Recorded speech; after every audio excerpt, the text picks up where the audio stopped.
Les exploitations familiales peuvent-elles nourrir le Sénégal? Voilà une question cruciale, vitale même. Cette question, c'est la Fédération des ONG du Sénégal, la FONGS, qui la pose. L'organisation paysanne autonome appuie depuis de nombreuses années les exploitations familiales. Elle s'est remise en cause et s'est concentrée en profondeur pour voir en quoi les appuis qu'elle apportait contribuaient à l'amélioration des conditions de vie des paysans. Et très vite, la question de la productivité des exploitations familiales s'est imposée.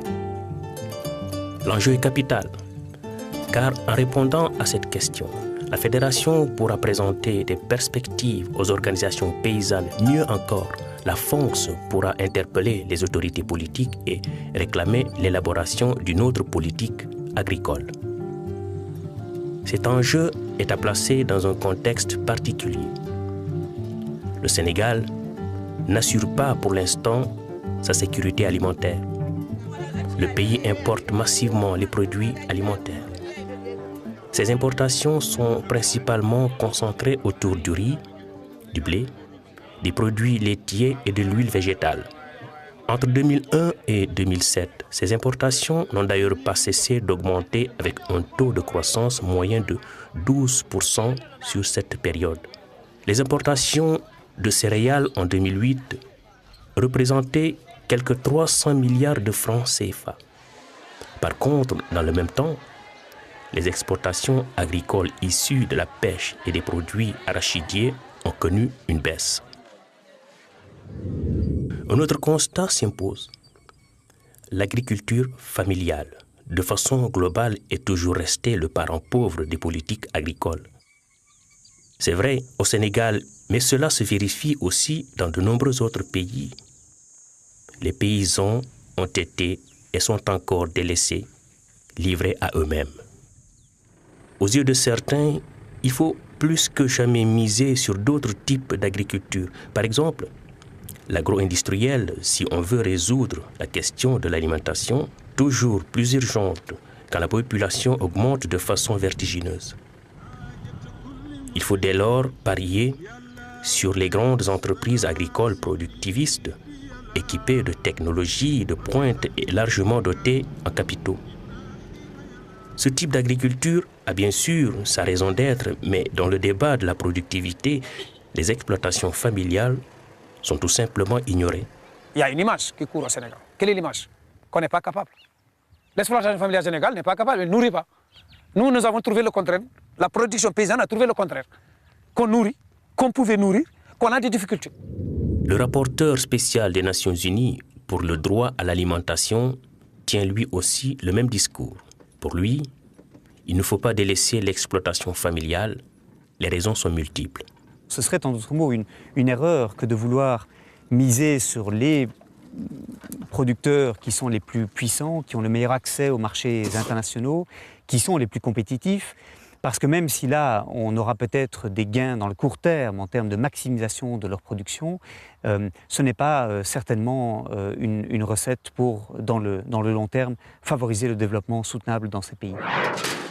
Au Sénégal, l'agriculture familiale est largement répandue. Près de 95% des exploitations agricoles sont des exploitations familiales. Elles concernent de façon directe et indirecte 88% des familles. C'est dire la place prépondérante qu'elle occupe. Elle assure par ailleurs 60% des besoins alimentaires du pays. Encore un dernier chiffre, 91% de la main-d'œuvre occupée par ces exploitations est familiale. Pourtant, on connaît mal ce type d'agriculture. Beaucoup de fausses idées circulent. C'est pourquoi la FONGS a voulu découvrir le cœur même de cette économie rurale. Elle propose une radioscopie approfondie axée sur la productivité avec cette question: comment les exploitations familiales peuvent-elles nourrir le Sénégal? Nous avons une vision économique et politique paysanne pour construire autrement le futur du monde rural. Pour ce faire, nous nous sommes appuyés sur un autre concept, une autre conception de l'économie. Nous voulons une économie de promotion qui ne parte pas seulement sur des critères de profit. Nous voulons une économie durable qui prenne en compte la gestion, la reproduction des ressources naturelles. Nous voulons également une économie profitable qui assure effectivement aux ruraux les revenus qu'il faut, qui leur permettent de construire leur chaîne de production liée à la production, la transformation et la commercialisation. Et enfin, nous voulons une économie équitable qui prenne en compte les préoccupations et des ruraux et des urbains, etc. Mais pour ce faire, il nous faut répondre à 3 questions fondamentales. La première, c'est comment faire pour que le paysan puisse développer son exploitation et vivre au village. La deuxième, c'est comment faire pour faire face au libéralisme sauvage qui nous attaque, qui nous agresse. Et troisièmement, comment faire pour consolider et reconstruire nos communautés de base qui assurent notre périmètre de sécurité. En premier, c'est la famille, les groupements, les unions, les associations. Pour ce faire, nous nous sommes dit, il nous faut mieux connaître nos réalités paysannes. Des réalités bien différentes si on tient compte des critères de diversité sociale et culturelle. C'est pourquoi le pays s'est découpé en 6 zones identifiées. Les Niayes, le bassin arachidier, la vallée du fleuve, la zone sylvopastorale, le centre-est et la Casamance. Les exploitations familiales réparties dans ces 6 zones agroécologiques démontrent une très forte capacité d'adaptation. Elles doivent faire face aussi à une série de contraintes liées aux facteurs de production. Les freins au développement des exploitations peuvent être différents d'une zone à l'autre. Très vite se dégagent 3 types d'exploitations qui toutes ont la même stratégie. Elles cherchent la sécurisation de l'alimentation. C'est leur force. Et cette sécurisation se réalise à des niveaux différents. Il y a les grandes exploitations. Elles ont de bonnes performances et une solide sécurité. 10% des exploitations se trouvent dans ce cas. Autre catégorie. Elles concernent les exploitations moyennes. Elles aussi sont en bonne sécurité. Elles sont capables de se reproduire et de satisfaire aux besoins nationaux. Elles représentent 70%. Et puis, il y a des exploitations 1 sur 5 qui sont en insécurité. Leur survie est compromise. Elles ne parviennent pas à couvrir leurs besoins alimentaires et elles s'endettent pour se nourrir. Petit plongeon dans la réalité des exploitations moyennes. On se rend d'abord à Djoulki, dans la zone sylvopastorale.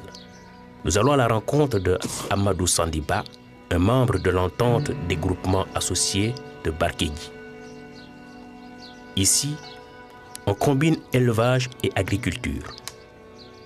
Manam man xeex moom gisuma ko xeex gisuma ko te xam naa ne at yi bari nañ coono gi métti na guddi ak bëccëg damay daw daan suma doole daw guddi ak bëccëg pour bugg a rawale sumay njaboot xam nga ne nga toog sa njaboot yi am jafe-jafe même boo tëddee guddi sax doo mën a nelaw ndax da ngay science noo jàllalee say njaboot maanaam exploitation yi nekk fii yëpp maanaam presque ñoom ñëpp benn lañ amuñu dara li ma ci yokk moo di ne avant muy tontu ñu nga sàkk bale nekk fee dafa feesoon delle ab dugub jënku bi sax boo ko ciy dëkk laalu toon booba sàkk bi ci dugub gi la tegu woon mais fi mu nekk ni jeex démb bi may jógee daara bi may ñëw damay jëndaale ceeb bu marché Condong yi ñëwee damay dem jëndi dugub ci la ñuy dund fi mu nekk ni jënd rek.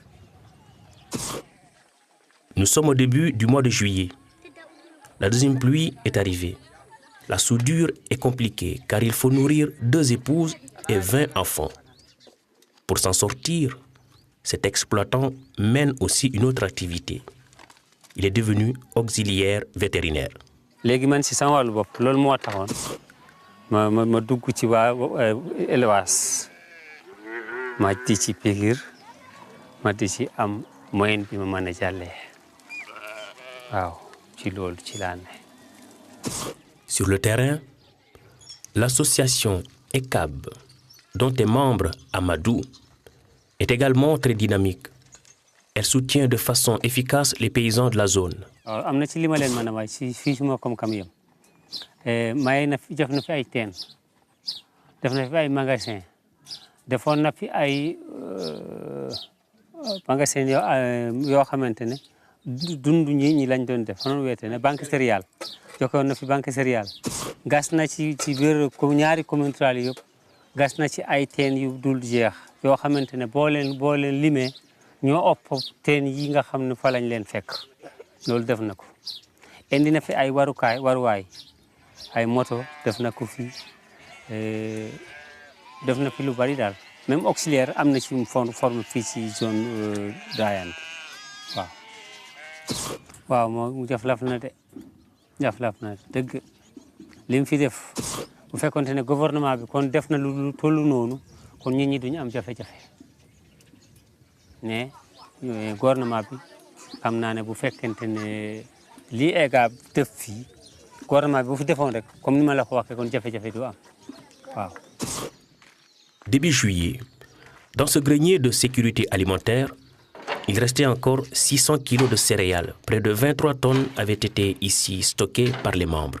Le potentiel est là, mais il n'est pas suffisamment mis à contribution pour arriver effectivement à couvrir les 12 mois, pour que l'exploitation fasse vivre les hommes qui résident, les hommes et les femmes et les enfants qui résident dans l'exploitation, et que le surplus puisse effectivement être commercialisé et contribuer à nourrir les populations urbaines. Dans cette zone dévolue au pastoralisme, on constate l'arrivée d'agriculteurs qui disposent de grandes superficies et de gros moyens techniques. Moom ci wàllu mandargaal bi pour nguur gi ci wàllu boppam mu may ñu moyen pour li nga xam ne di borom doole nit ñi def ñu fekk fii léegi dëkk rek ñu jël suuf si yëpp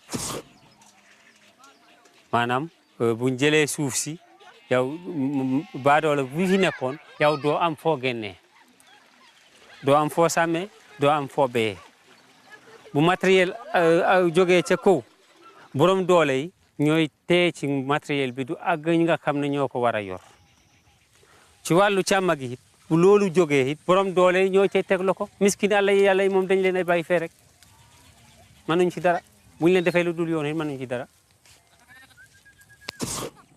En tout cas, la vocation de cette zone semble se redessiner. La pression est bien réelle.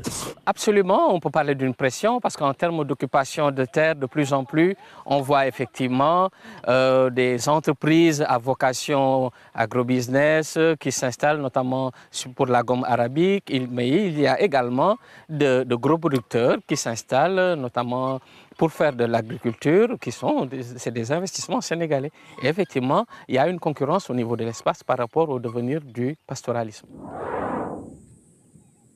Abdourahmane Lo regarde ces terres. Cette année, il ne pourra pas encore cultiver les 20 hectares qui sont devant lui, malgré la main-d'œuvre dont il dispose. Jafe-jafe matériel rek wax naa la jafe-jafe matériel ak semence moo tax mënuma ko bay. Dans cette zone de Koumpentoum, les terres sont complètement fatiguées. C'est d'ailleurs une des caractéristiques de la zone du bassin arachidier. Pour produire, il faut de l'engrais et de bonnes semences, mais c'est ce qui fait défaut. Jafe-jafe semence moom fii léegi ku amul xaalis rek doo am semence parce que nguur gi joxe semence am daanaka joxe bi tur la rek parce que bu kër famille bu mel nii su fekkoon tey nguur gaa ngi doon jox semence duñu jox sax lu mat 100 kilos xam nga loolu du semence force pour nga am semence moom force nga dem jëndi ko rek wala nga am nga uti ko la ko lebal te leblaate bi léegi mënatul am loolu moo waral moo indi jafe-jafe semence bi. Début juillet, Abdourahmane Lo n'avait toujours pas reçu les semences. waaw day jafe ay saa day jafe loolu sax parce que boo amul jiw moom boo bayul fii boo bayul rek sa dund commencé nga am problème parce que ñun si mbay mi rek la ñuy dund waaw boo bayul même pas commerçant yi ngay wax leb noonu su fekkee bayu la duñ la nangoo lebal dara. Du crédit, ce sera encore compliqué, car en octobre, La récolte de mil a été plutôt insatisfaisante. Une centaine de bottes sur 6 hectares. C'est mauvais. Non, baaxul. Parce que bayoon naa 6 hectares. Tey waroon naa nekk 6 tonnes moins lu mu bon waroon naa mal 6 tonnes te fi ne 1 tonne du ko romb. Ñàkk engrais moom mooy def loolu nag parce que léegi suuf bi dafa dee parce que dëkk bi depuis wax naa ko 1918 ba léegi ngay bay benn barab rek xam nga léegi suuf bi dafa néew doole boo amul engrais doo am benn résultat bayoon naa 6 hectares su fekkoon hectare bu ne am na ñetti saako engrais dina am 1 tonne mais léegi benn mënul am 2 hectares yu ne 100 kilos parce que 6 hectares 1 tonne benn 1 tonne man maa ngi lekk si weer bu ne 300 kilos kon 1 tonne bi 3 mois la mu des 100 kilos. La récolte d'arachide sur les 10 hectares permettra d'assurer un peu de revenus. Voilà une situation paradoxale. Un paysan qui dispose de terres en suffisance, mais faute de soutien efficace, faute de moyens financiers, il ne peut pas grandir, du moins actuellement. Au Sénégal, c'est un constat global. L'accès au financement est un réel problème.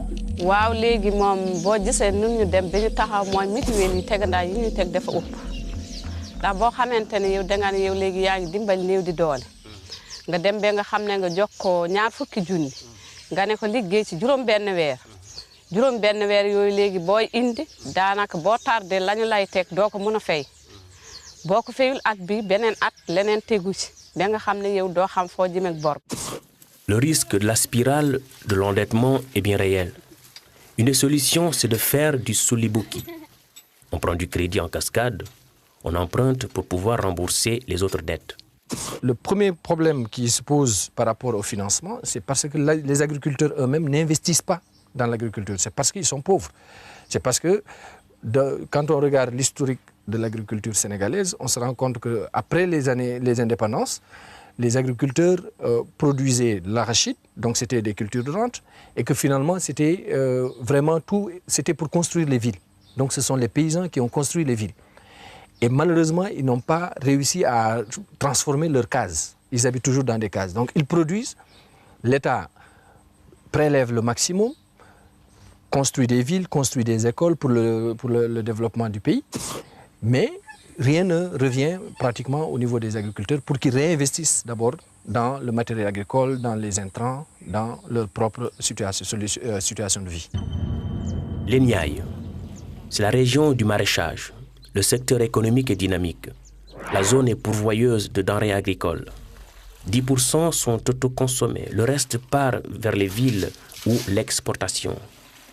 L'accès à l'eau, la maîtrise de l'eau sont déterminants. Quant aux superficies exploitables, elles sont limitées.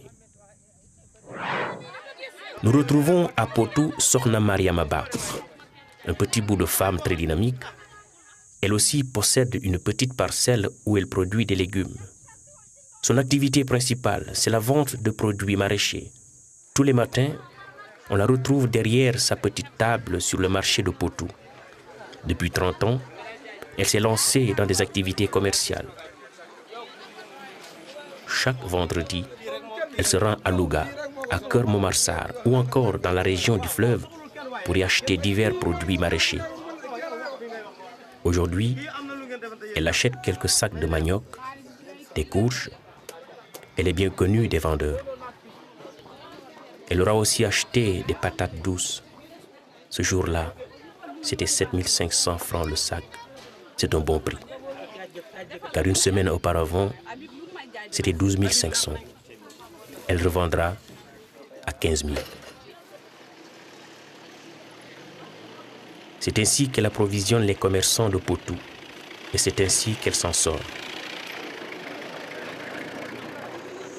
boobu baana yi bareeguñu liggéey bi dox na lool waaye ñu dem ba jamono yu nga xam ne moom loo jël ci mutuelle bi delloo day jafe ndax boo demee fee boo jënd saak patas ñaari junni boo fi ñëwee danga koy jaay ñaari junni ak ñaari téeméer doo ci am daal bu ko defee nag léegi bor bi toppal doo mën a fay mu gàllankoor tool yi gàllankoor lépp mu dal di doy waar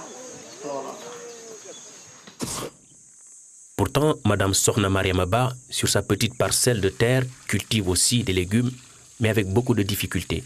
C'est assez navrant de voir ces superficies qui sont là, une volonté de valoriser ces superficies qui sont là, mais en fait une incapacité à effectivement faire le nécessaire pour vivre de ces terres qui sont là, de cette eau qui est là et disponible, et de ce soleil qui est là.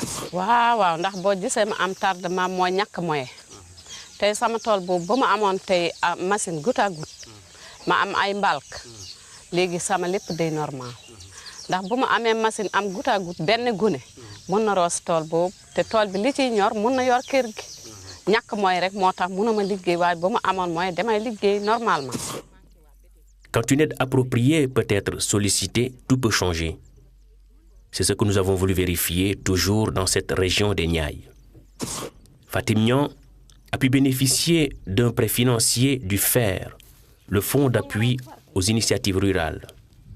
Le montant sollicité s'élève dans son cas à 750 000 francs remboursables sur 2 ans et demi. Ndox mi di wax dëgg yàlla ba ma ci amee dama ci amee moto pompe moom mën naa ci liggéey lu jum yu bëri ci la boobu at moom liggéey naa ci lu jum yu bëri moom génne naa ci xaalis dëgg yàlla ba ma ko rek compté am naa ci xaalis moom ndax du benn liggéey rek laa liggéey yokk na daal sama liggéey daal yokk na ko. En octobre, la motopompe était en panne, d'où la réduction des terres cultivées, car de nouveau l'arrosage se faisait à la main.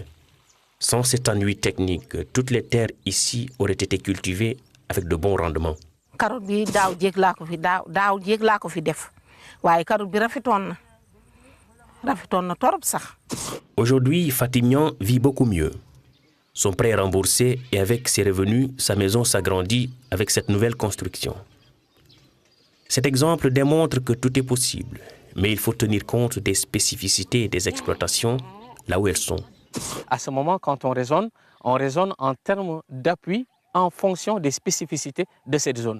L'exploitation familiale en zone sylvopastorale n'est pas la même exploitation qu'au niveau du bassin arachidier, qu'au niveau de la zone des Niayes, mais ici on raisonne en termes de potentiel développable. Donc on n'a pas des exploitations figées, on a des exploitations avec des familles qui ont des ambitions. Accompagnons-les dans leurs ambitions pour qu'elles améliorent leur système de production qui s'intègre au potentiel actuel.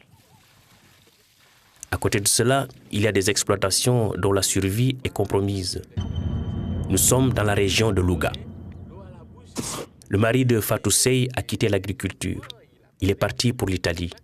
Le travail de la terre n'était plus rentable. mbay mi moom doxul woon léegi sax la tane waat nii wante mbay mi temps yi la ca ginnaaw moom doxatul woon ndax da nga bay ba noppi li ngay am presque buñ seetee suñ njaboot yi li ngay am boo ko xoolee doo ci mën a dund sax ñaari weer yu mat sëkk kon il faut dina wut leneen loo xam ne moom lañ ciy boole. Le petit élevage procure des revenus. Cette maman de 5 enfants peut varier les aliments. Elle trouve le laitage, les œufs ou encore la viande, tout cela à domicile. Elle s'est aussi lancée pendant quelques années dans le petit commerce avec la fabrication, entre autres, du jus de bissap. Sur le terrain de son mari, elle continue de cultiver. Elle nourrit sa terre avec du fumier qui provient de son élevage. Elle cultive du niébé, du mil ou encore de l'arachide pour la consommation de la famille. Fatou Sey nous le confirme. Aujourd'hui, sa vie est bien meilleure. Elle a pu anticiper sa reconversion économique, mais ce n'est pas le cas pour bon nombre d'exploitants. L'endettement est courant. On décapitalise et on observe souvent un phénomène de dislocation de la famille. Dans la région de Fissel, un projet pilote veut entre autres apporter des réponses à ce phénomène. Ainsi, les prises de décision sont collégiales.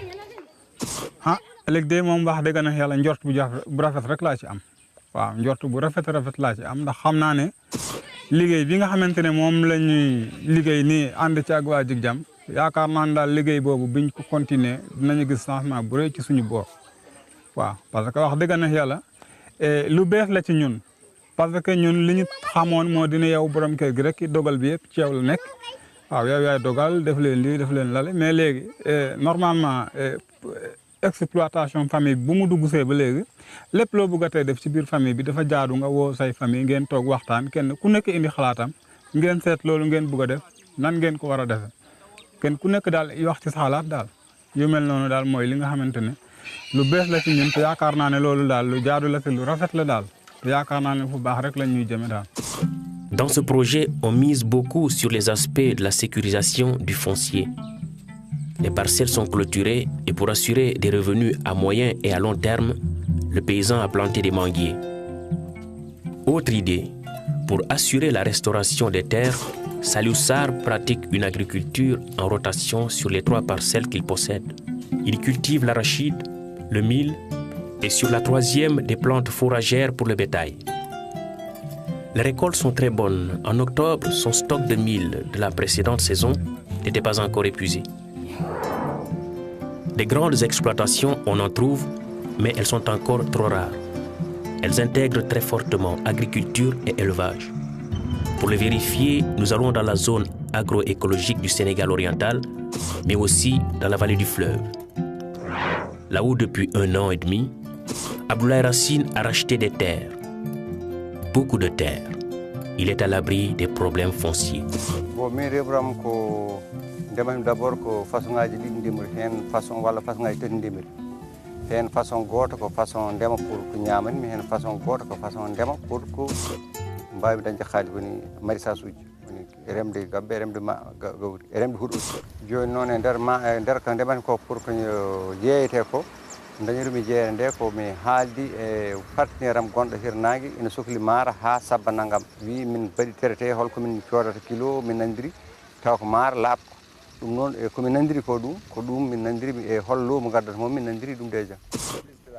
Cet important producteur a également trouvé un créneau porteur, celui du bio. Il produit de l'oignon bio. D'abord mi dañ contrat biɗino sodandemi bio contrat gasnuɗo te ina wonno probléme ɗo yeyde soble ɗo wonno probléme joni noon mi dañi contrat muɗum yeyde soblem avant ko mbeɗa awa goo gueɗe gonguel mbeɗa anndi ko ronkunoɗumi feere yettade ndema bio mais mbeɗa anndi ndema bio ɓuri wawde wonde ndema duumika e leydi e kadi famɗude risque ji to banggue ɓesgam to banggue tooke. Début juillet, son cheptel est bien portant. Il broute juste à côté des champs de riz. Bon, seedamen gueɗe kewɗe hen gueɗel gandiguel ko gaynaka hande fof mbo waɗano huuɗo omo jogui probléme hande guura jawdi makko ombone umminde walla ombone sodde rakkal ɓerde makko deeƴani omo ɗanno pour abbade ndiyam woni fof eggo fay toon min déjà mbiɗen fixe guesam nani nayam nani donc ɗum ko goho gueɗe gonguel ko ɓuuri ko labtude hen ƴeewe nayyi ɗi mbe sikki mataw ala hen gue pamata gueɗo ne jaɓne won nguen woppe ɗum kam mbe sikki ne wawi laɓɓinde men paamon. Pourtant, cet exploitant rencontre lui aussi des freins au développement de son exploitation. caɗeɗe ɓurɗe mawnude kawra men nder guesa base mbeɗa gollowo ko toujours ko mi artat hen tan ko déjà aménagement mbo moƴƴani caɗeɗe am ɓurɗo hawrude komi heɓandaki ndiyam ɗam par ce que toujours no fof bona. Deuxième chose ko ɓurmi wawde hawrude ko moyen matériel o saaha aɗa yiiɗo matériel pour liggade guesa ma donka ɗum dañde ha wona. Pour l'instant, c'est ce qui l'empêche d'exploiter les quelques dizaines d'hectares qu'il possède. Autre maison, autre région, autre zone et autres exploitants. Nous sommes près de Tambacounda. Cette grosse bâtisse appartient à Tchalidion, un exploitant heureux. Ses terres sont fertiles. En juillet, ses réserves de mil et de maïs étaient encore très élevées. Et à la mi-octobre, il disposait encore et toujours d'importantes réserves de mil qu'il peut vendre quand il le souhaite, alors que les nouvelles récoltes arrivaient pour être stockées. Sur 40 hectares, avec les membres de sa famille, il a semé de l'arachide. Pour labourer, il a des chevaux et des paires de bœufs. Mais cette année, il a loué un tracteur. Il a pu préparer ainsi 9 hectares en un minimum de temps. Il a déboursé pour cela 380 000 francs. Il a engagé de la main-d'œuvre locale, quelques sourgues. L'élevage contribue aussi au succès de cette exploitation. Au départ, il avait une seule vache. Aujourd'hui, son cheptel compte 40 têtes. Il a réservé une parcelle de quelques 4 hectares où il amène régulièrement le bétail. La terre se fertilise grâce aux déchets organiques. Ensuite, il y cultive du maïs et les rendements sont très bons. Andim ke pas na dah me kede watnamme ton kharbay fo betudik watnamme ton kharbay betunahik watnamme ton kharbay fo betik. À première vue, en octobre, il pouvait aussi se réjouir. Ses résultats sont toujours excellents. Cet exploitant dispose de solides réserves qu'il peut stocker et revendre sur le marché quand le prix est favorable. Man dani ma xalaata doxale su ma gisee ku ma mën a jàpp de dimbal ma am partenaire bu ma jaay bisimilah su ma ko amul ma garde su ma gisee ku ma jaay yëg bu ma tane ma jaay ndax si réew ma fenn ci kii moo ko war a jënd waaw liggéey bi daal liggéey naa ko boo daanaka pare na waaye nag ku ko war a jënd daal moom jàppaguma ci. Dans la région de Louga, Idrissa Gueye possède 17 hectares de terre. Il en cultive 11 avec sa famille. Lui aussi possède un élevage. Il a des bœufs, des chèvres, des moutons. Lui aussi utilise les déchets organiques comme engrais.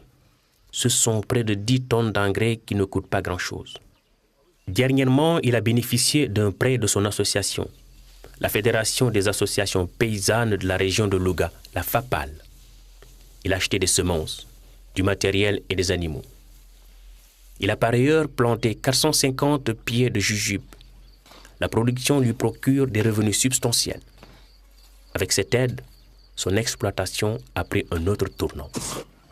Bima amagul kuma jappalé boba tout la don am ci jiw té it boba amu won matériel bu ma mëna liggé waye bima démé ba am dimbal nak amna fas am saret am jiwu doy légui damay bay lepp lo xey yaakar na né war na ko mëna bay pour défar sama dundu légui ma ngi koy bay ma ngi ci bolé tamit cham ba fi mu ne ni day man na maa wax ne lépp loo xam ne li jafe-jafe la woon moom ci wàllu mbay lu ci baree bari dañ na xam naa jeexul waaye nag itam li ci ëpp solo daal moom fii ne mënal naa ko sama bopp am naa fas wu ma liggéeyee am naa mbaam am naa machine am naa jiwu waaw ndax yooyu yëpp daal léegi wax dëgg yàlla ci ndimbal li am naa ko mais tamit jàppale ne ba tax sama dund yi tamit fi mu toll nii dematuma fenn maa ngi am li ma dunde bu baax a baax ak sama njaboot. On le voit de nouveau quand les appuis sont appropriés. Les exploitants voient leur vie changer. Et on constate que les exploitations sont loin d'être figées. Elles évoluent constamment. Elles sont toujours en mutation. Absolument. L'exploitation peut être perçue comme quelque chose qui est dans une trajectoire. C'est une trajectoire. On peut avoir une photographie de l'exploitation familiale qui nous permet de voir que voilà, elle est dans un état X ou Y. Mais néanmoins, ce qui est important, c'est de considérer que l'exploitation est dans une trajectoire, elle vit avec des contraintes. Au fur et à mesure qu'elle lève les contraintes, elle change de stade, elle change de catégorie et se développe.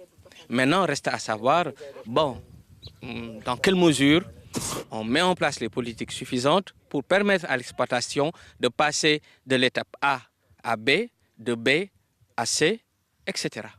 Il n'y a donc pas au Sénégal une seule économie rurale. Il existe bel et bien plusieurs types d'économies. La FONGS a ainsi élaboré une carte reprenant 3 types d'économies dans lesquelles la place de l'agriculture n'est pas la même. On trouve dans certaines zones des activités qui permettent de nourrir le paysan. En deuxième lieu, et dans une grande partie du pays, on a des exploitations qui sont en équilibre. Soit elles restent dans l'agriculture, soit elles se tournent vers une économie non agricole.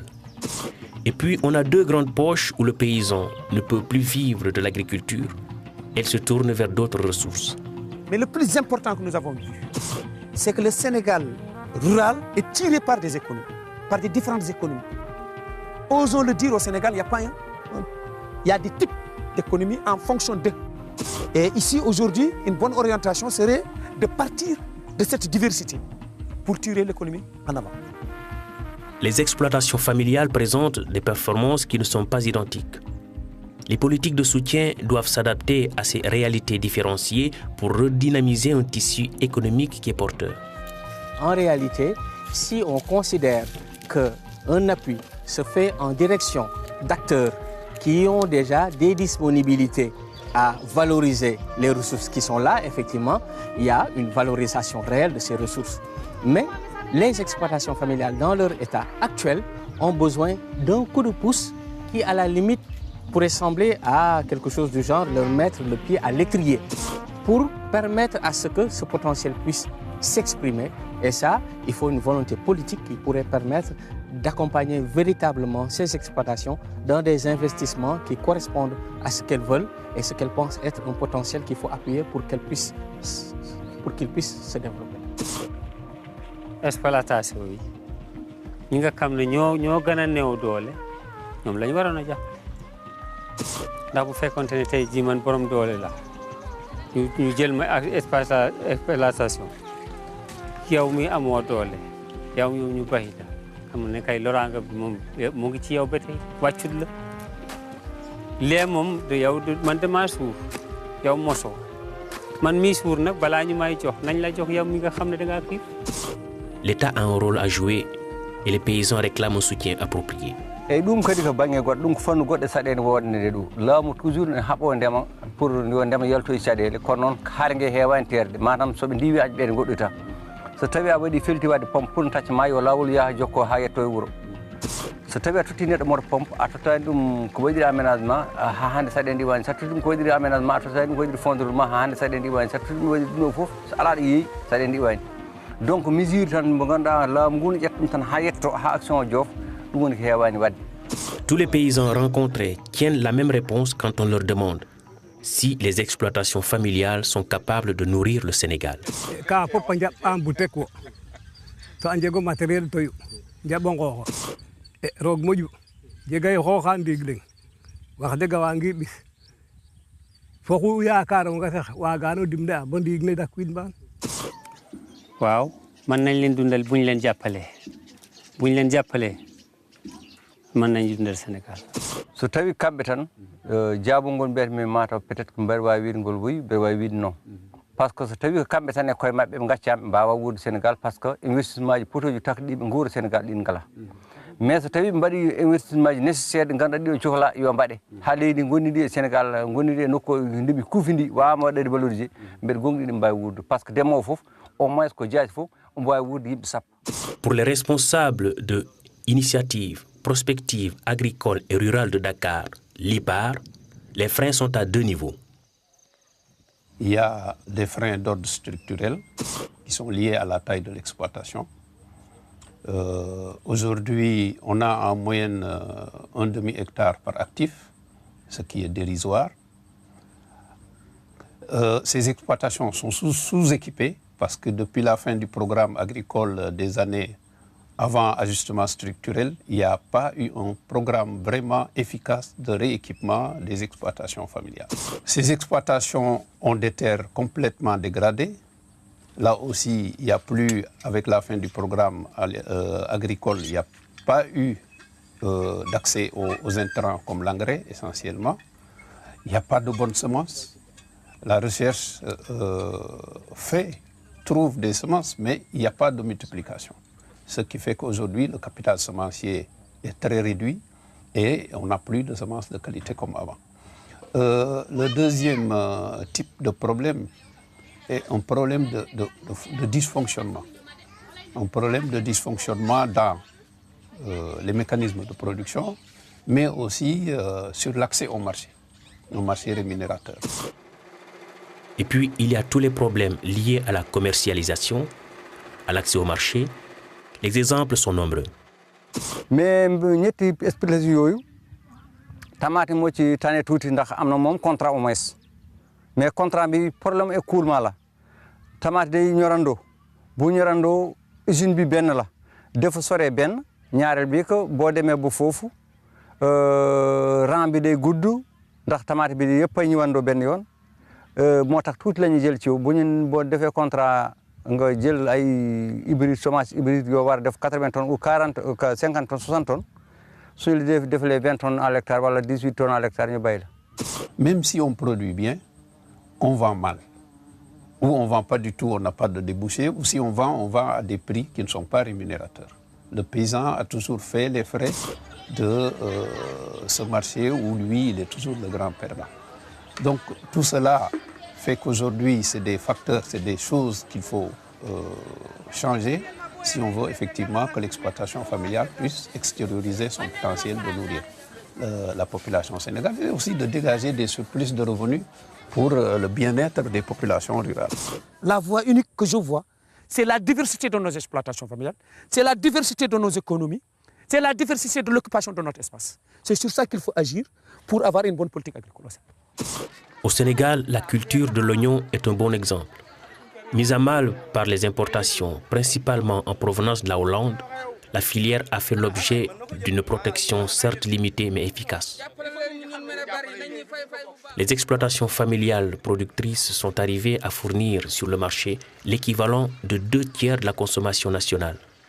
La filière oignon a bénéficié de quelque chose de très particulier, d'un processus de concertation des années 80, à ma connaissance des années 89 jusqu'à nos jours. Et un des résultats a été que l'État a eu une volonté politique de mettre un cadre de concertation qui permet à l'ensemble des acteurs de dialoguer sur la production et sur la commercialisation. Ça, c'est le rôle de l'État. Parce que les organisations paysannes, elles ont beau développer des stratégies, mais c'est des stratégies justes, conjoncturelles.